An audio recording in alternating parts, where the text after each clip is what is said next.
宁波舟山港2025年第4000万标准箱起吊。In today's shifting global trade landscape, Ningbo Zhoushan Port has handled over 40 million containers this year. Take just one of those containers, it might be filled with smart appliance from Zhejiang or Yiwu goods. What does it take for these made-in-China products to reliably reach global markets in such a complex trade landscape? For Ms. Zhang, that 40 million figure isn't just a number, it's your products ready for the world. So how has that journey to a global customers changed in recent years? As a world factory, before, supply the top quality products and service is our main work. And we spend a lot of time and energy on our production and client's service.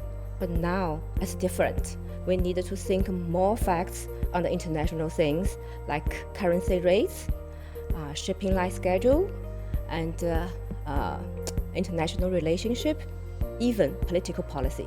We also have good news, like sea line from Ningbo to Europe. It saved a lot of time for us, maybe 2 days for one shipment. Save time is equal save money. So Professor MacDonald, as a scholar of the global economy, what's the first signal you see in this number? The first signal I see in this number is that trade networks around the world are resilient to things that are currently going on, such as tariff wars and things like this.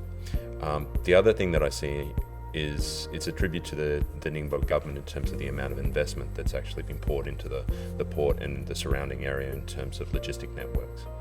As more firms come, more facilities and more investment comes. And what you've got built up here is like a super hub in Ningbo. So how do these goods move so efficiently? Let's start by looking at the port, the crucial hub that makes it all happen. 对我们港口而言其实大和强它是一个相辅相成的一个过程。其实我们在从小变大的过程中我们也在从弱变强。在海侧方面加强合作，继续的开发我们新的航线或者新的一些中转路径，新的一些这种物流通道，提升我们服务水平，来信证船公司来挂靠到我们港口来，让船公司选择我们宁波舟山港作为一个枢纽港。从我们路侧方面，近几十年来我们一直不断的去向外延伸，包括我们去开发我们的南翼北翼，开发我们的海铁联运，向内陆去延伸我们的腹地。我们也是充分利用我们港口的优势就是为客户提供定制化的或者个性化的需求，实现了它的货物呢从它出工厂以最快、最稳定、最高效、最安全的方式到达客户手上。For any port, scale is the outcome, but true strength lies in how it performs. So what makes Ningbo's products stand out in today's competitive global market? So Ms. Zhang, what's your perspective? Okay, before most of our products are sold to European and American markets.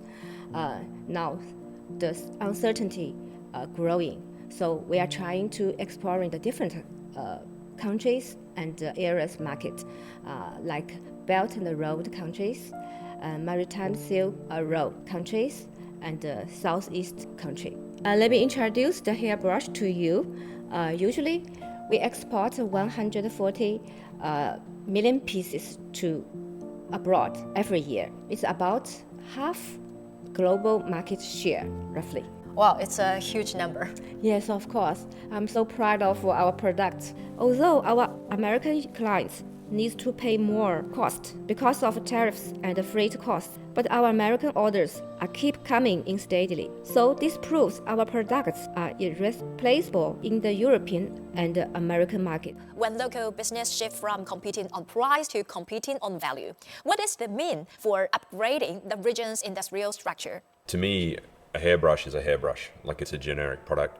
But in some senses, what she's revealed is that most of her business is like peer-to-peer business. And what you see is initially the countries come in, they produce cheaper generic products, and then the companies start climbing up the value chain. The products become more sophisticated, they become more in line with what consumers need. In my own country, the majority of the cars that I ride in these days are actually Chinese. The electronic cars are one of the biggest growth in market share. The quality of the cars that are being produced in China, so much better than what they would have expected. And the price so much lower than competitors' prices. Before we said manufacturing in China, but now we said intelligent manufacturing in China. Yeah, China has really become a leader in the area of AI and smart manufacturing. And they're also one of the leaders in the design of the machines in this area. Scientists come to that area, engineers come to this area to get jobs, but there's a critical mass of that same number of people there. So automatically you get this sort of economies of knowledge in that area, and that drives innovation. China's become a leader in clean energy. And you can see this in Ningbo. When you look at the mountains behind Ningbo, you can see all the wind farms on there. I think it's a very important thing, particularly when you're moving into Europe. Europe's been so focused on becoming a clean economy that for China to want to interface with Europe, it has to go in this road. They were not just making good products, but actively managing their global supply chains.